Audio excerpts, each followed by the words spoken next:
Chapter 4: Mountain King. The night shattered with a deafening rumble.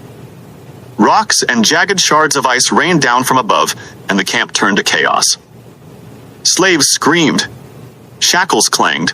Bodies stumbled over one another in blind panic. But one figure stood still. Eyes calm, muscles taut. Sonny didn't panic because he knew something was coming. He stepped back, just in time to avoid an avalanche of ice that crashed into the earth right where he had stood.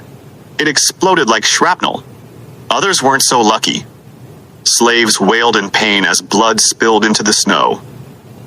A voice roared through the storm, "To the wall, move!" But before anyone could act, it arrived.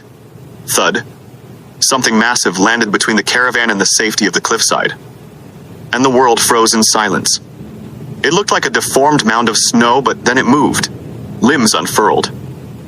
A hunched, grotesque body rose from the crater 4 meters tall, fur like rotted wool, flesh crawling with something alive underneath. 5 milky eyes. A maw of fangs, drool sizzling as it struck the snow. A beast? No. A tyrant. Sonny barely had time to think before it struck. Swoosh! Claws the size of swords lashed toward him, but Sonny moved. He leapt aside, and the broad-shouldered slave beside him took the full brunt of the blow. Splat! Blood rained down as the man collapsed, right on top of Sonny, pinned beneath a corpse, as hell erupted around him. And beneath his palms, something inside the dead man began to writhe. Sonny's eyes widened. The corpse was changing, twitching, bubbling with bone and muscle that no longer belonged to a man. Claws pierced the skin. The jaw split open. Spikes pushed through the spine. A larva. A newborn monster. A sickening clone of the beast that still rampaged nearby. It was evolving. And Sonny was shackled to it.